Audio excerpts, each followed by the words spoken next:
Okay. Good morning. It is Thursday, February 10th. It's 9:04 a.m. and this is the first half of the Senate Natural Resources and Energy morning meeting. We're resuming our work on S-148, an act relating to environmental justice in Vermont. And we are working our way stepwise through successive drafts of the bill. And so this is going to be an iterative process, and we're here to see the next iteration. So, Ms. Mahaly, the floor is yours. Thank you so much, Senator. And to all of you, thank you for the effort that went into putting together with Legislative Council this next draft. I appreciate very much so the iterative process that you're using. Okay. Sorry to interrupt. Just you remind me of a logistical note I left out for the committee. So just to remind people, we've been collecting edits. I sat down with Legislative Council and we did sort of our best even-handed editing of the bill to produce a clean next draft. All the changes are highlighted in yellow in the version we produced so that people would see what was changing. Sometimes it's a change, sometimes it's an area that we know needs further discussion. Happily, our colleagues at CLF and ANR are editing based on that next draft. So we're keeping everyone in the same room. The idea is we're painting the floor, painting ourselves out of the room, but we're all working in the same room. So, okay. That's right. And so my goal this morning is to use that draft, the version 2 draft that you generously circulated yesterday to us, and walk through a couple of areas that we feel need a bit more attention. And so I'm prepared to share my screen, if that's all right, to use that version and walk you through those spots. Is that okay, Mr. Chair? Yeah, yes, please. I think for us, given the different way people are set up, screen sharing is our best mode of looking at things together. Okay. Hopefully I will pull up the right version this time. Can you all see this Word document? Yep. Okay. So the first thing, and please interrupt me with any questions. The first thing I wanted to just remind you of is that for the findings section, I understand that we did have a conversation in this committee about whether or not to include findings. We really do support the inclusion of findings and think it's an important level setting step to make sure that there's a clear understanding of why this bill is needed.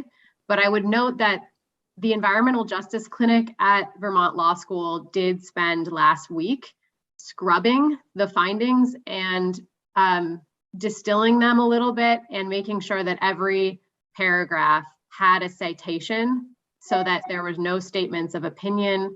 Everything could be grounded in fact. And I just noticed that this is still the old version. So I would encourage the committee to update this finding section.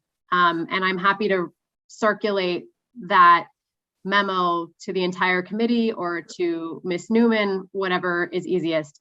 I believe you have it in your inbox, Senator Bray. Yes. Yeah, please, if you could send it to Ms. Newman and she can send it on to everyone in the committee. I believe you've also sent a copy to Ms. Schakowsky. Is that correct? I can look back, okay. but if not, I'll make sure just include her as well, please. Thanks. Okay. Yeah. So moving down past the findings section, the next section we come to is the definition section. Chair Bray, I'm happy to speak to any of the highlighted terms if you would like. I didn't know if resources was highlighted because you had a question about it. No, that was a suggested edit. I think it had read environmental benefits means benefits that, and we were just trying to not define the term in the definition. Okay, got it. And then we're fine with the edits to environmental burdens unless you had a question about that section. And so moving down, we understand the taking this out, it's okay. And so I want to get to overburdened and underserved community. I think that it's worth talking about these separately a little bit. So overburdened, well, backing up, the intention of having this definition in here and this concept of overburdened and underserved community is to acknowledge that sometimes when you're defining an environmental justice population, there will be people outside of that definition that are struggling, that are overburdened and are facing environmental harms that are worthy of addressing and protecting. And there are people that are also going to be underserved by the environmental benefits that are being doled out in this state, and who may not be captured by the racial or the limited English proficiency or the low income criteria that we've carved out. So the idea is to have a little bit of a broader category that can be used in certain examples to broaden the benefits of this statute. And I would note that the only place that it is currently being used in the statute as it stands in this version is related to how funding, how state investments are going to be spent throughout the state. It's related to that funding target, that 55% that's in the environmental justice state policy that's later in the bill. So I think maybe just put a pin in this definition for now. And then when we get to talking about that funding piece, I can relate back to why I think that we don't need to worry too much about this definition, because the agencies will have time, like years time, to be able to better understand what this means as they move towards that funding requirement. So I will revisit this, I guess is my point. All right, great, thank you. So that brings us to the environmental justice state policy. I want to start at subsection C and just acknowledge that I see the community engagement plan process was pushed out by 1 year, and we support that. This is one of those things. I think sometimes the advocacy community has a gut reaction to push back against implementation delays. But in this case, and for this bill, it is really critical that we take the time necessary to do it well. So we understand that. One thing that we did add in here as a suggestion is basically to task the Interagency Environmental Justice Committee, as it's now called, to developing some core principles that should be contained in all of the agency community engagement plans. This is best practice from other states to acknowledge that each agency shouldn't really be like off on its own, developing its own plan without some level of coordination around some shared learning of what should be contained in all of these plans. What are some sort of fundamentals? And so we added in 2 places in this bill some language around basically coalescing these plans towards core principles that are generally agreed upon by the Interagency EJ committee. Then moving down, another thing that we added is that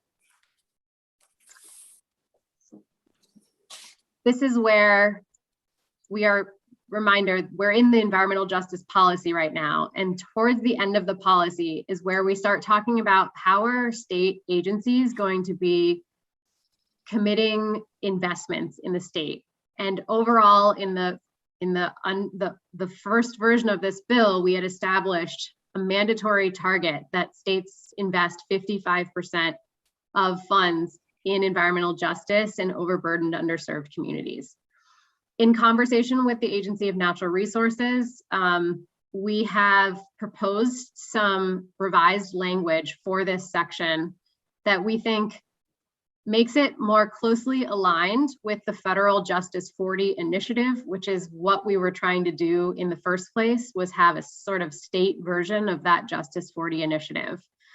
And I'll walk you through it. So what happens first is about 6 months from when this bill may be passed at the end of this session, the Agency of Natural Resources, in consultation with the, this should actually say committee, not working group, in consultation with the Interagency Committee and the EJ Advisory Council, they shall issue guidance for how agencies and departments determine which funds that they're expending provide environmental benefits to environmental justice populations and overburdened or underserved communities. So what this is basically saying is, before we go ahead and force agencies to meet a target, let's first have the Agency of Natural Resources issue some guidance on how those agencies are even going to do that calculation in the first place. Because if we just set a target and we say, okay, agencies ready, go, every agency will do that calculus differently. And there's really no guarantee that we're actually achieving the end that we want, which is to like meaningfully be having the benefits, the environmental benefits from certain state investments flowing towards a population that historically has not been receiving the benefits of those dollars. So the first thing that we have is the agency issuing some guidance for how the other agencies that are subject to this provision are going to implement it. We have that guidance going out for a 60-day public comment period. And then starting July 2023, which is about 6 months after the guidance is issued, that's when you have all of the agencies that are subject to this doing a look back, a 3-year look back of their budgets to determine the percentage of funds that they have allocated to certain things in the state, and looking at, okay, which of those funds had environmental benefits that flowed to environmental justice populations or overburdened underserved communities. That's the sort of inventory baseline to see where are we now, and where have we been traditionally spending money, and where have we kind of inadvertently been underserving because those municipalities, those specific areas are less resourced, have less administrative capacity to apply for grants, etc. Then a year later, that's when agencies are kind of on notice that they have to begin starting their spending in a way so that they are working towards this target of at least 55% of the overall benefits from those investments flowing to designated EJ populations or overburdened underserved communities. And they have all the way until July 1st, 2025 to actually hit that target. That's when they have to be meeting that target. So it is a long runway, and all along the way, you have guidance document, you have inventorying happening, and you have a whole year basically to be able to account for the fact that many appropriations are made the year before for the coming year. So we feel like this is a very generous timeline for agencies to come into compliance with this 55% target of spending. Not only that, but the 55% number is very reasonable given the fact that just environmental justice populations in the state account for about 52% of Vermont's population. So this 55% is very reasonable. And we feel like this timeline sets out a smooth path for agencies to collectively get there. Okay. So this is a big chunk of work. So let's pause for a moment. Any committee questions on this new language? Right. It does seem helpful to have that guidance first, because one of the questions that I had working through this with council on this draft was everyone going to do their math the same way? So doing the guidance document first seems like a helpful thing to get people doing their accounting according to a common approach. And the good thing is that actually, as I've noted, this is a policy that is intended to align with a federal policy that there already is a jumpstart on, and the White House Environmental Justice Advisory Council has already issued guidance on the methodologies that agencies should be using for calculating environmental benefits that are flowing to EJ communities. So there's resources out there for the Agency of Natural Resources to use and rely on as it develops its own guidance. Okay, thank you. Okay, well, so that is probably the biggest part of the bill that we suggested changes to. The next section that I want to draw you, well, and sorry, all this strike through is just striking the prior version of that funding component. The next section I want to take you to is rulemaking, and just we struck this paragraph because this was basically saying that the agency should adopt rules specifically on how to implement the environmental justice mapping tool. And ultimately, we decided that the use of that mapping tool is really going to be something that that agencies are using when they are considering cumulative environmental burdens when they're making decisions about permits and projects.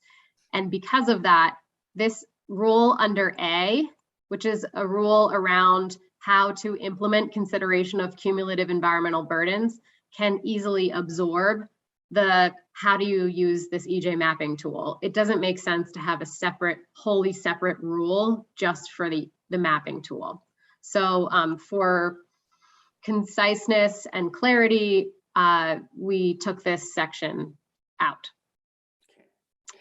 Do you not think it's worth saying anything? Okay, so I'm just wondering if I always appreciate conciseness, and I'm just wondering if losing an explicit reference to the environmental justice mapping tool is a loss to that process.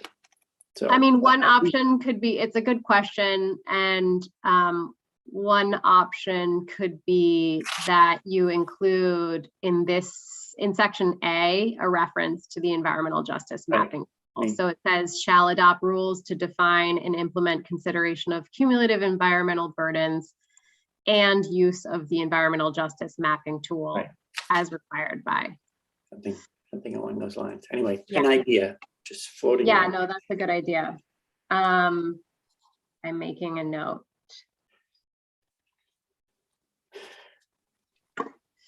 Senator, if it's helpful to jump in, I just, yes, please. Areas of agreement, Peter Walk, Chair or Commissioner of the Department of Environmental Conservation, we would agree that combining those two rules makes sense, and having mention of the second part, combining those two paragraphs essentially makes sense. So just wanted to help move that along.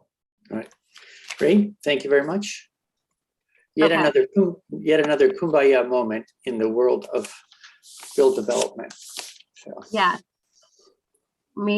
Peter and I, kumbaya. Okay. The next section that I want to go to is the Environmental Justice Advisory Council and Interagency Committee section. And essentially this section, as a reminder, sets out that there are there's a council and there's a committee. And it talks about the memberships of those, and it talks about the duties of those. And when you get down to the duties section, you'll note that there are duties specific to the advisory council has specific duties. The joint councils have duties, but the interagency council by itself did not have any duties. And we believe that there are two things that should be listed as exclusive interagency committee duties. The first is that we list that the interagency committee is expected to consult with the Agency of Natural Resources as they develop the guidance document that I was referring to earlier, related to how are we going to do the math to figure out where our investments are flowing and whether they're flowing to the environmental justice populations we anticipate. That's a guidance document that should be drafted in consultation with this interagency council. Just good practice to keep everyone coordinated.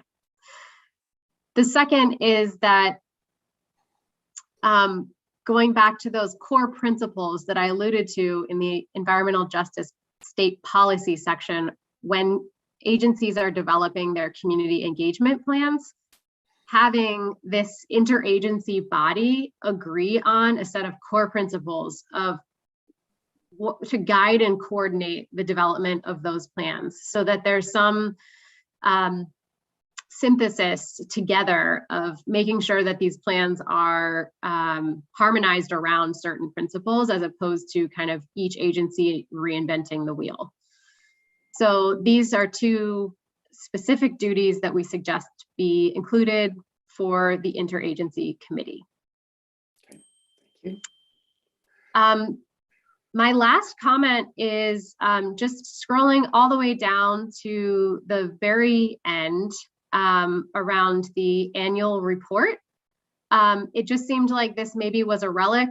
There was a list of certain agencies, but this list has been updated to add some new, like the Public Utility Commission and the NRB. And so to keep it clean, I just figured it may be better to just reference back to subsection that lists all of the agencies.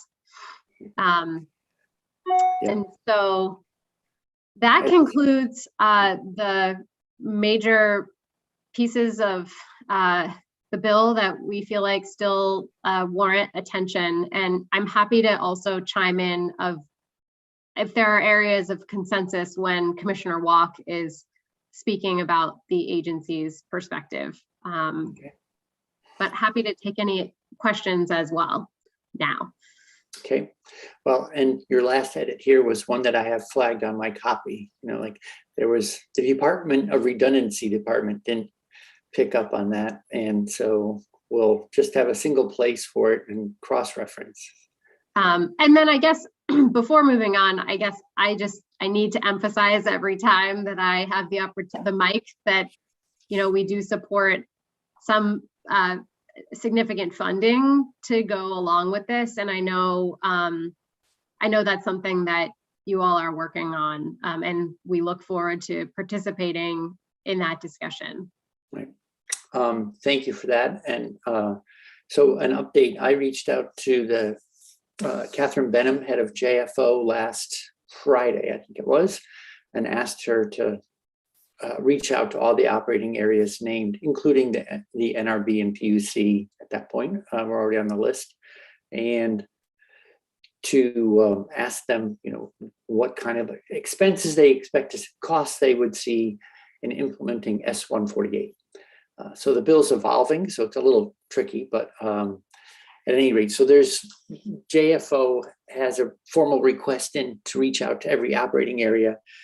And along with that, I asked, the committee has invited a representative of each operating area named to come into the committee and talk with the committee. So they may be focusing on the policy side, and JFO will help us focus on getting the financial implications of implementation squared away. Great. Any committee questions? Senator McDonald. We've been using the term overburdened and underserved. when the witness uses these, the definition that we're going to use in statute, how would the witness divide those Vermonters who fit into the category of overburdened and underserved versus those who would be on the other side of the line, who would be overserved and underburdened? Where's the percentage dividing line between the two? I think if I understand your question, let me attempt at an answer, and then you can tell me if I answered your question. The term overburdened is generally understood to mean populations that are struggling because there's overlapping hazards and environmental risks where they live. So that could be environmental risks, like where maybe they're located next to landfills or other industrial processes. Maybe their home's located in a high flood risk area. Social factors on top of that, in terms of food access. And then on top of that, there could be health issues. Maybe they have asthma. And so actually with existing data that we have right now, Vermont has something that's called a social vulnerability index. That is a mapping tool that layers those kinds of information all on top of each other. And you can look at that map, and that shows you which Vermonters are what we're calling overburdened by just multiple risk factors that put them at a disadvantage. That is information that you showed us such a map. Excuse me? Have you showed us such a map? No, I have not, but it's something that I'm happy to submit is a screen share version of the social vulnerability index map. To be clear, that's different than what we envision the environmental justice mapping tool being, which is a kind of even more fleshed out version of that has more interactivity. But my point is that for the overburden definition, we have a general understanding of how we could determine that.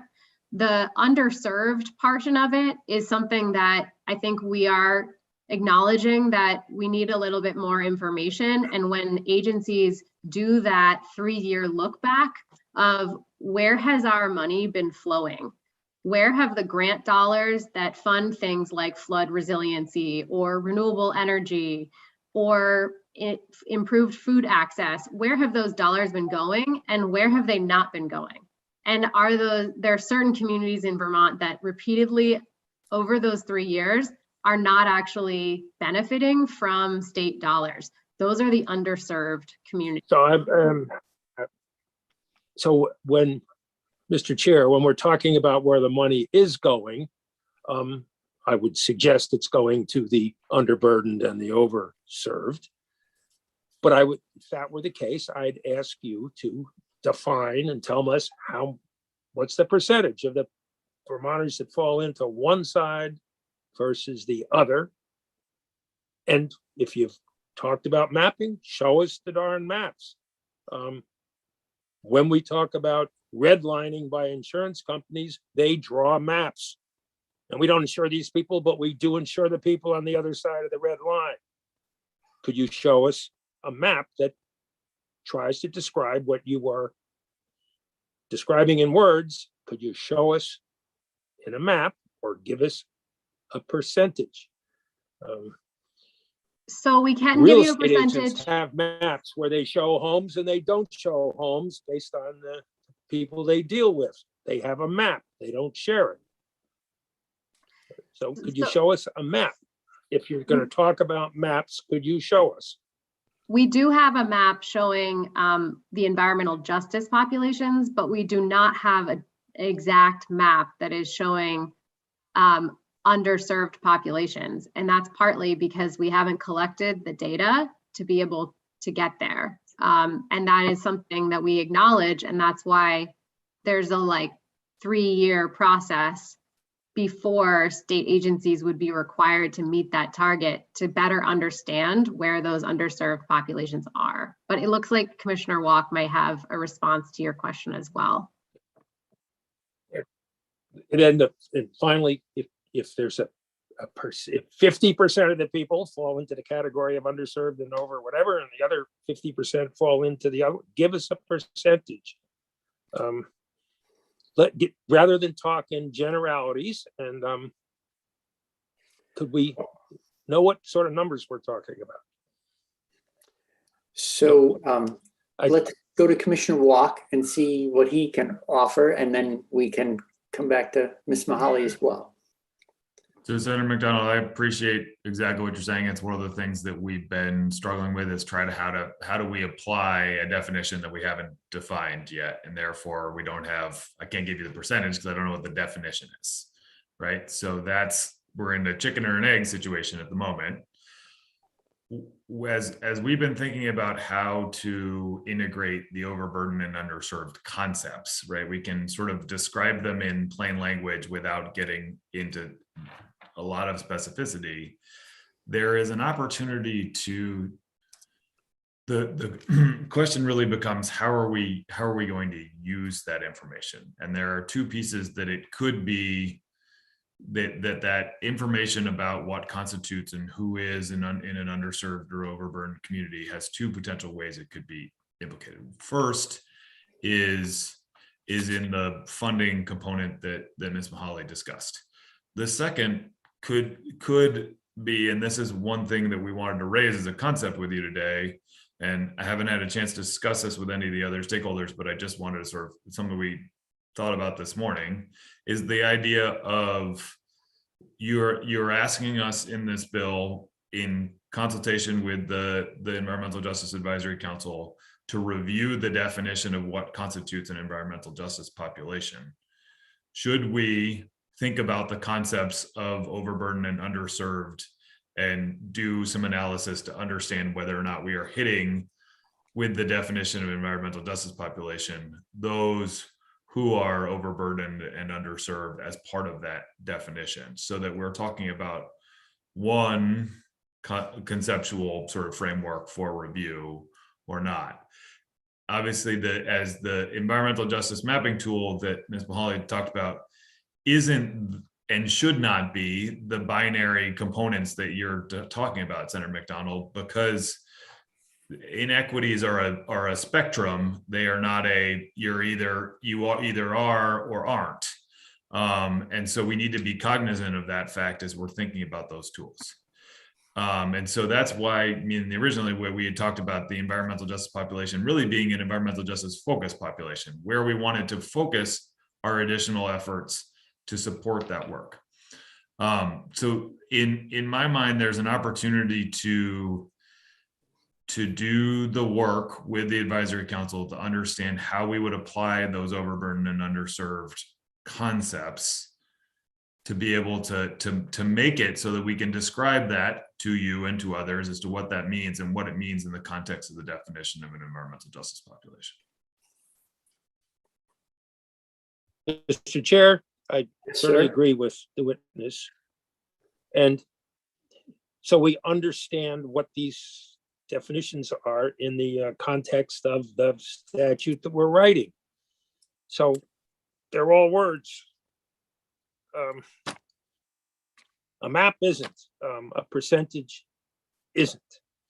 Those aren't words, those are definitions. One sentence and I'll stop. The public is listening to this and they're saying, who are the underserved and overburdened? And some of the members of the public are sitting there saying, well, they're talking about 5% of the population. And another group is saying, no, they're talking about 15% of the population. And another group is saying, heck no, they're talking about 65% of the population. Who are we talking about when we write the statute? Is it 5, 15, or 65%? I think that's germane to how we will come about reaching our decisions. And in the absence of those numbers, it's just talk. If I may take one more minute to respond, I do want to just remind the committee that we have numbers and percentage for how we have defined environmental justice populations, which are the populations that are at its core, the group that is intended to be served by this bill. We've defined it by 3 criteria: race, limited English proficiency, and low income status. And when we've run those numbers across Vermont, in my first day of testimony, I showed this committee a map of Vermont that highlighted that 52% of Vermont is covered as a designated environmental justice population under this statute.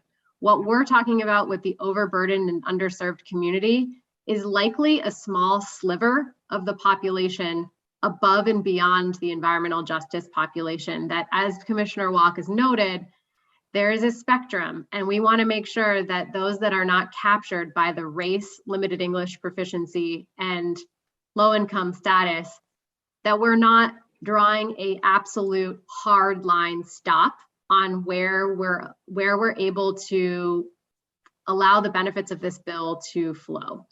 And so that's why we have this kind of added category, if you will, of Vermonters that may be underserved, but they may not be BIPOC, they may not qualify as low income, and they may speak English just fine, but they are deserving of more attention when it comes to where are the benefits flowing from state dollars. That's really what we're trying to get at here. And so in terms of your question of like, is it 50%, is it 20%? Like, I want you to understand that it is likely a incremental sliver on top of the 53% of Vermonters that qualify according to the way that we've defined environmental justice population here in this bill. And Mr. Commissioner, I would just ask a follow-up question if you meant, I know in the bill we require the agency within 1 year, I believe, to kind of do a check of whether that definition with the 3 criteria, demographic criteria, is sufficient. Are you suggesting that as a part of that revisit that you would also have an opportunity to potentially rulemaking around what is overburdened underserved, or just it's coming in the form of a report to the General Assembly? Or yeah, is that what you're envisioning? Yeah, because ultimately to have the overburdened and underserved concepts have the impact that Senator McDonald would like to see it, so that we can define and name and understand what percentage we're talking about.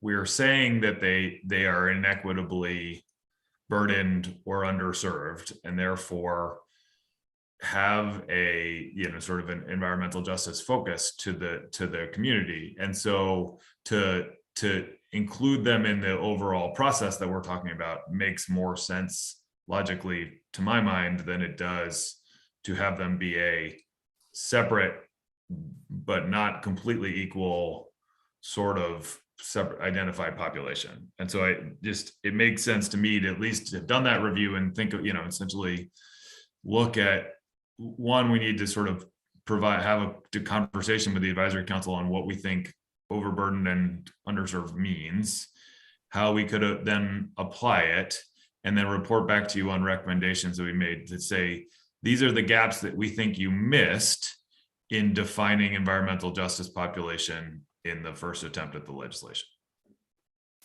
So as I'm listening, the thing I've been thinking about is, are we talking about eventually a convergence in definition so that the environmental justice population will include those identified as overburdened or underserved? So we end up with an evolving set of criteria, but it's one set, and it identifies the people that we wish to pay more attention to in terms of what environmental burdens they have or what services they do or do not get. That is what I'm suggesting. Okay. Whereas I would caution us from doing that, just because the concept of environmental justice is really about justice. It's about historical, systemic inequities on certain populations because of their race, because of their demographic factors for the most part.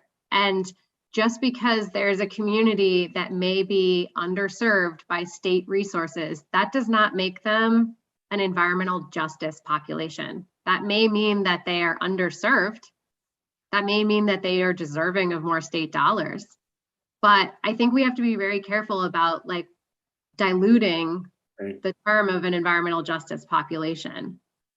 And that's why we think that they should still be separate. But I think that there is a world where the agency we can work that language into their 1-year review where it's part of their report back to the General Assembly of how they're envisioning that term. But again, recalling that the main place that it's being used is how state agencies are directing their state dollars. And the timeline that we set out for that gives a very long runway for Agency of Natural Resource to first issue guidance on that. So that's another opportunity.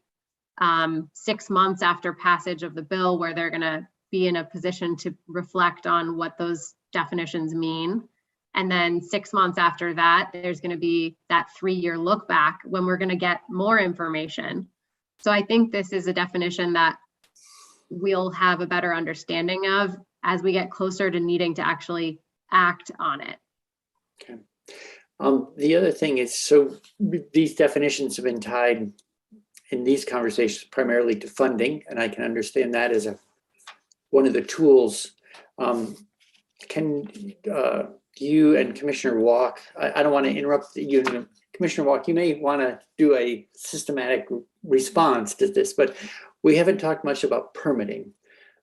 So I'm figuring addressing environmental injustice situations involves not only spending, but influencing the regulatory role that an agency or department might play in that community where there's that population.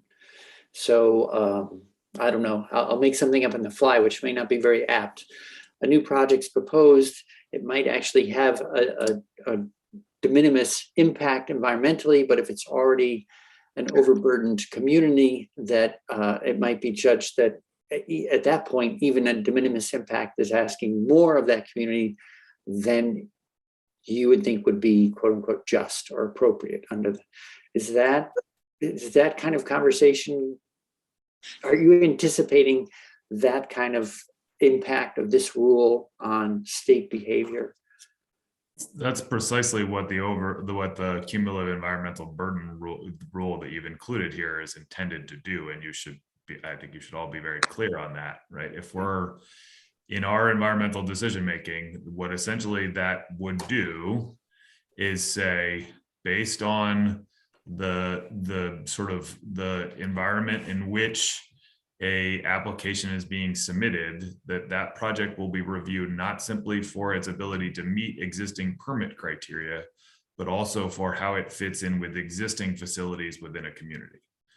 And that is what we've been saying is the hardest part to do, because you've got to look at all of the different factors associated with burdens.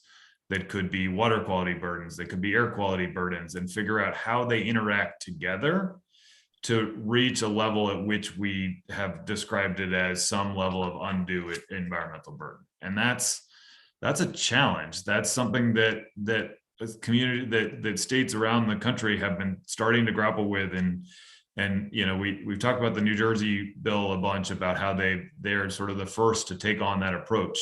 That's really been an air quality kind of perspective primarily. And even then they're struggling with how to sort of combine the different impacts from different facilities. But if I might go back, I think the issue we're having with definitional components is that the overburdened and environmental justice communities, to my mind, have a sort of direct relationship, to respond a bit to Ms. Mahali's piece, right? The historic inequities. Sorry, just for a moment. Sorry. Let me just check. Ms. Mahaly, are you finished? You finished your walkthrough, right? So are you all set for the moment? Yeah, I am all set, and I'm available, to have exchanges. If you call on me, I can respond to anything that Commissioner Walk references. So I just wanted to officially sort of hand the baton over to Commissioner Walk, and so we can respond to the last issue that came up, but also the floor is yours for more comprehensive comments too. Thank you. So to jump back in where I was, the overburden piece makes sense. In fact, the way in which the Environmental Protection Agency defined overburden is very comparable to the way we are defining an environmental justice population. It is focused on historic factors that are demographic factors that have shown to historically create systematic injustices, right? That is the nature of the overburden definition within the EPA. And so to me, there is alignment there. The issue is really the underserved, which is a little more nebulous and has frankly been more of a conversation that's been brought up as part of transportation-based environmental justice, where we're talking about do communities have equitable access to public transportation and other transportation facilities, rather than, because you could define underserved in a number of different ways, and underserved across state government spending or federal government spending or local government spending or other spending that occurs would be difficult to define in my mind. So it really, I think if we were going to do anything, I would have it be focused more on the overburdened than the underserved component of things. But I'm happy to jump into more sort of language suggestions, and I can provide some responses to Ms. Mahaly as we go. Sure. That's helpful. I don't know if you have any kind of markup that you want. I do. I've done my best to add them to your most recent version, and I think they're in pretty good shape. But I will make sure. Let me make sure I get the right document up here first of all. Get to the right spot.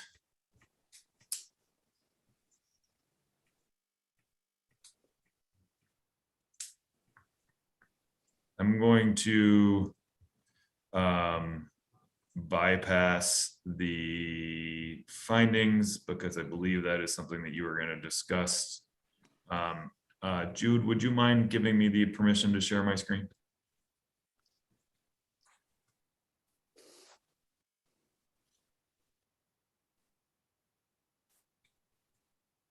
Great, thank you.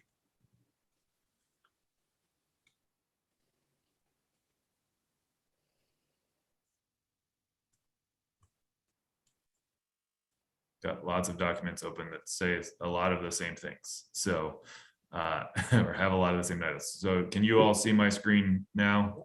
Yes. I'll start with the definitions. I think you added resources as a concept. Resources have a lot of different meanings in a lot of different places, and I'm not sure that added clarity. And I would ask you to pick a different word that had more clarity than benefits. I understand not wanting to use the sentence in the definition or the word in the definition. However, it's really unclear. Okay.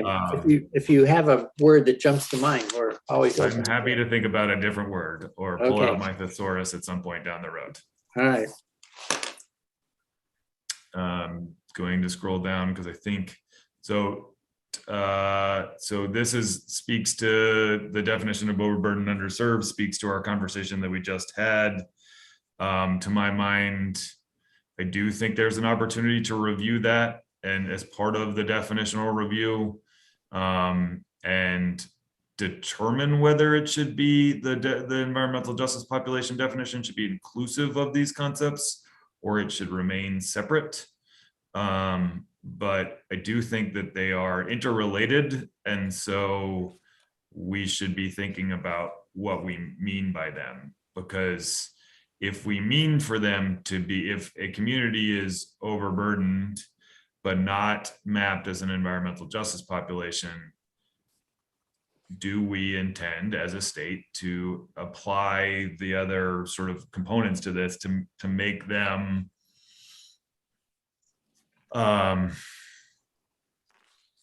to have further review of environmental decision making and greater public engagement and those types of activities envisioned by this bill. So I do think it's important that we look at that. Obviously, we'll need to think about how that impacts timing of other things, but I think that would be a better approach. And then I liked the approach mentioned by Ms. Mahaly around having the interagency council consider core principles for all state agencies. I would ask you to ask other agencies and departments named in this bill. However, in our conversations with other states, it has proved to be an important factor in other places, so that if you think about it from a basic construct, yes, there will need to be some particulars about how, based on the kind of projects that different agencies do, but the baseline piece and how we engage communities should be the same, because we're going to be asking of those communities, and we want to be respectful of their time as they believe that we work for the state of Vermont, regardless of what agency, department, division, program, section, et cetera, we like to self-identify as. Okay, thank you.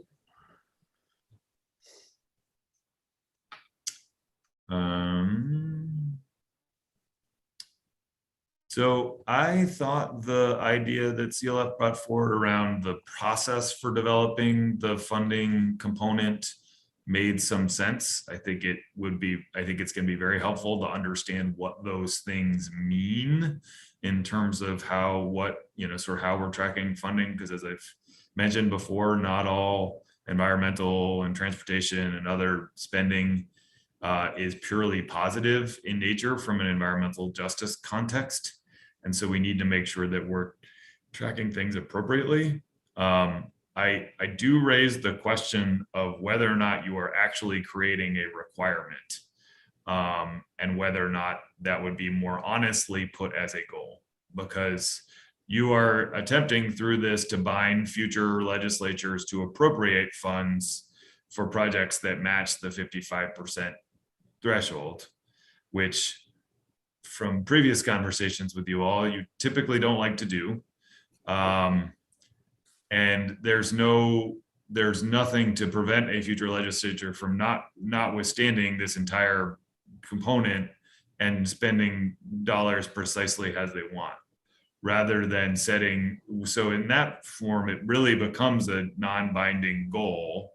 And if that's the case, then we should call it a goal and be clear with Vermonters about what we actually mean. So that to me is really the basis of requirement versus goal, because it may say requirement or it may say shall spend, but it isn't actually a requirement based on the way the functioning of the legislative and spending processes. Right. Well, and we did take some testimony from TJ Poor about Department of Public Services situation in which they received DOE money, and 50% of that money goes to supporting the staff that then support other programs, generally like pilots and R&D oriented things. So they are expenditures that wouldn't be able to meet this. And yet I think my experience over the years is they've paid dividends to all Vermonters, because we've engaged in learning that then eventually does flow out to other people, but it's not, they wouldn't be able to operate in a way that would comport to having a strict 55% rule. So that's where the guidance, to my mind, would come into play, because we would detail that those federal dollars that are used to support state staff would not be included. This is really about the money that goes out of state coffers back into Vermont municipalities, and tracking that in a way that tracks the environmental benefits or the overall benefits in however form we want to describe them into those communities. And so that, to my mind, the guidance would separate out what TJ is concerned about. And I would agree with that. I mean, you look at our federal funding, much of that goes to support staff, or a lot of it goes to support staff. We have a lot of pass-through grants and other things, but if it would be very difficult to tie back the benefits of different staff spending to this goal. without kind of describing it in very broad terms. Okay, well, that's helpful to know that the guidance would sort that kind of thing out. I still believe it should be at what it is, which is a goal. I agree with the discussion that came back earlier, as I said, about the idea of combining the two rulemaking processes. And I appreciate that you are granting us sufficient time to work those things through, as there will be significant process associated with them. So thank you for that. And then this is where I would add something around the Agency of Natural Resources reviewing the definition and to bring that back to you and to review whether overburdened, at least, and potentially underserved as well, how that fits into the overall definition of an environmental justice population. Happy to come up with some language that I thought we literally had 15 minutes before testimony, and so not time to develop that into concrete language, but that is an area where we could go down if the committee was interested. Okay.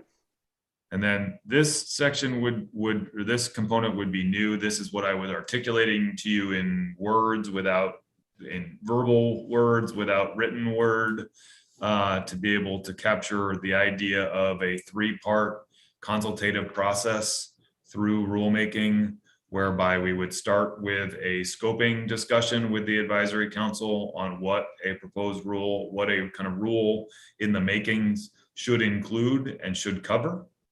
And then a second step in the process, kind of an in-process review, where we bring, here's the research we've done, here are some concepts that we're thinking about including, and the way we may go about addressing some of the issues that you raised.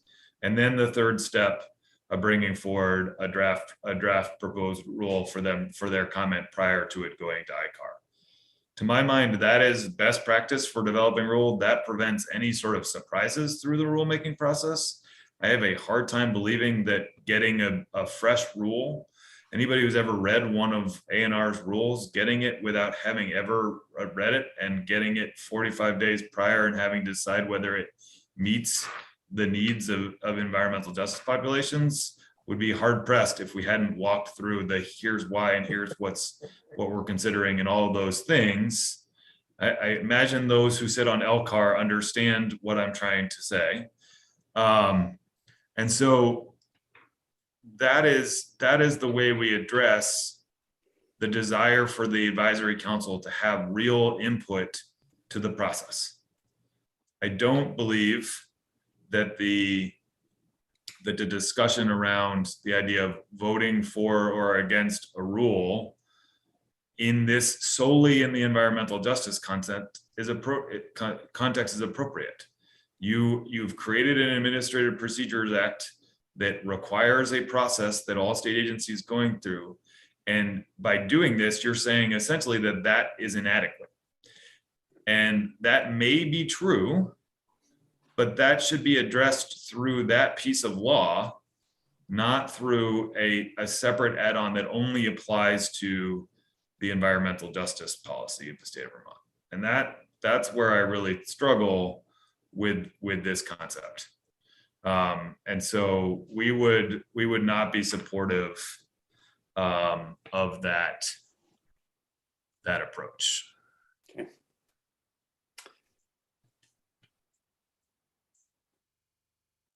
Do you it seems as though Commissioner Watt, that I've heard of maybe they're on controversial or maybe they're on particularly complex issues of A&R having sort of a pre-rulemaking scoping discussions. Is that an existing practice, or is that kind of ad hoc, or how does that work currently? That is typically something that we'll do. Oftentimes, and this would expand the scope of that effort. But we typically engage sort of lots of different stakeholders and interested parties in the things. Kind of start with, if we're starting with updating an existing rule, we'll say, here's where we've seen conflicts and lack of clarity or had to produce reams and reams of guidance following the rule in order to help the regulated entities and municipalities and Vermonters understand what it is that how they interact with this rule. So here are the things we kind of are thinking about modifying or changing. And then we bring back concepts to them about sort of here's ways we could deal with those issues and get response based on, in my situation, here's how this would affect me kind of thing. And then we work on, more concrete language. So this really takes those best practices that we've developed over recent years and kind of put them into a more formal process for the advisory council. Okay, thank you. So then after that, normal APA follows. So there's notice, comment, et cetera, and normal rulemaking to follow. Correct. With, I suppose at that point, members of the advisory council, as well as anyone else, could participate in a further round. Correct. So it would be prior to any official public comment process, prior to the ICAR process, prior to the formal public comment, and prior to LCAR. And if there were continued concerns that were not addressed for members of the council, they would have additional opportunities to further weigh in on the process. Okay. And just one more quick question. I'm thinking aloud with you about this informal process that, or this pre-rulemaking consultation. My sense from our work in the last year on this topic is that the process in and of itself can be difficult for disadvantaged communities to participate in.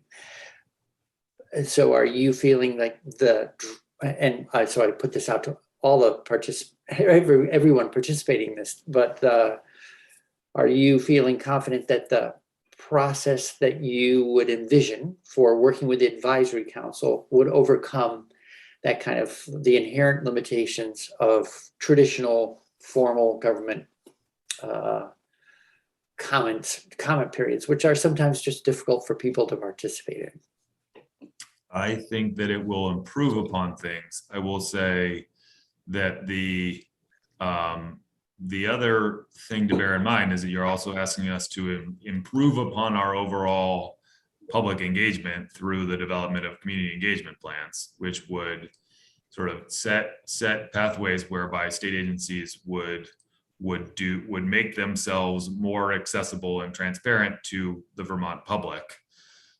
Which would help address some of the things that you mentioned as well. And so it's not simply the rulemaking process alone, whereby we would improve upon our overall interaction and feedback received from Vermonters. Okay, thank you. So I see Ms. Holly on the screen, but I think let's keep going through Commissioner Walk's walkthrough, and then we'll double back to anything that you have further comments on things. Yep, I think I don't try to think whether I have any more or not, because I really thought that the comments that Ms. Mahali raised really addressed many of our pieces. I would say that we have, given the timing of new drafts, yes, I don't have any further comments. I'm going to stop sharing so that we can have a better conversation. Now, obviously, the new language that you shared last night or yesterday afternoon is not something that we've had a great chance to talk with other state agency partners. So obviously I would welcome their feedback. They have different rulemaking processes and sort of strategies than we do. And so it would be important for folks to weigh in on those concepts. But I do appreciate sort of where the conversation that has happened here in this committee on this bill. I think we're developing a process that has a ton of value for Vermonters and is doing so in a thoughtful and considered way. Okay. Well, thank you for those additional comments. I'd like to. I'm also conscious of the fact that Ms. Byrne, I don't know sort of if you are here with when you and Ms. Mahaly are here, I think of you as coming in at the same time, but I don't want to be not calling on you if you have comments that you would like to be sharing on the current draft. I do. They'll be very brief. I might just bring us to 10:15 if we have the time. Okay. I will just really briefly share. I think it's important to talk about the community engagement of it all, and really what standing up this advisory council will mean, aside from just stipending the advisory council.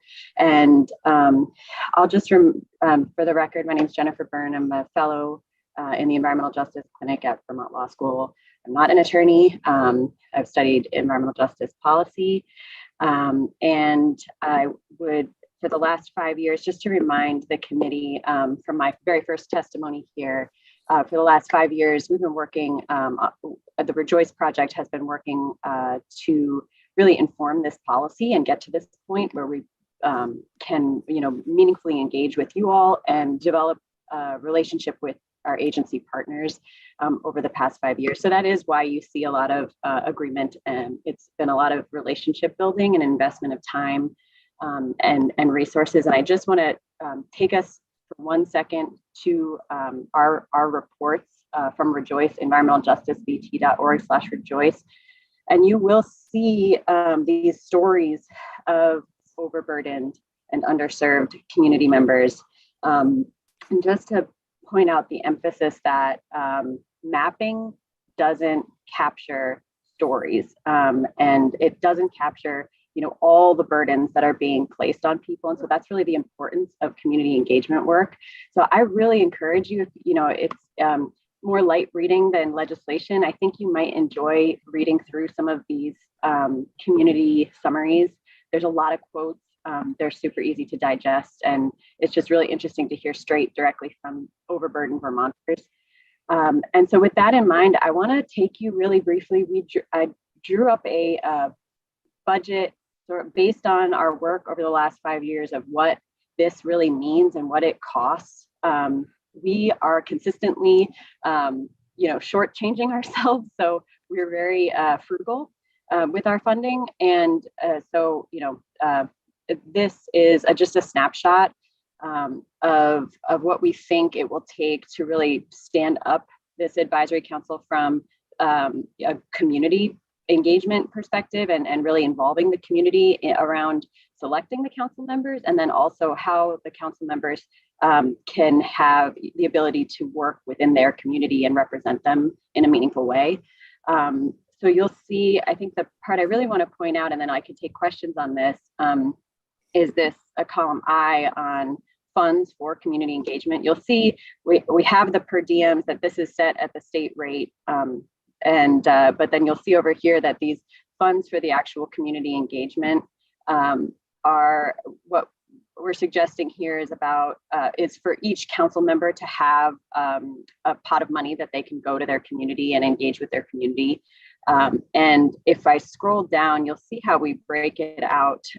We always provide stipends to compensate people for their time and their expertise, for coming to meetings. We always are working with liaisons in the community to design the meetings, and often needing interpreters and needing to pay them at a reasonable rate. So you'll see, sort of our breakdown here of what we think all of this really will cost for the year, for next year of standing up this advisory council. And I'm very happy to take questions on this if anyone has any. Sure. One thing is, can you send that spreadsheet to June, and she can distribute it to members of the committee? Because part of this will be one of the things that would come up as we do that fiscal note for S148. Yeah, that's part of my question actually is, the right way to go about doing that, because we're not sure even, from the outside in whether should we wait for this fiscal note and then try to contribute to that process, or should we, are we attaching funding to this bill at all? So if you have any clarity that you could shed on that process. Sure. I'd have to check with my partners if I can share this. Yeah. We don't want to be locked in. anything. Well, so I'd say one thing is if you send us the data, that will be helpful. We'll share it with JFO. So, and we will count on JFO to come up with a note to bring to the committee, and then the committee will make a recommendation to the Appropriations Committee through the bill. And then I'd say I've also, with JFO, asked them to estimate costs related to the somewhat, I don't know if I should really call it novel, but creating a stipend for advisory council members in order to support them in their work outside of the modest stipend for attending a meeting, knowing that a meaningful meeting is predicated on having done work prior to and after the meetings, so it would be helpful to have that, and the committee needs to discuss it.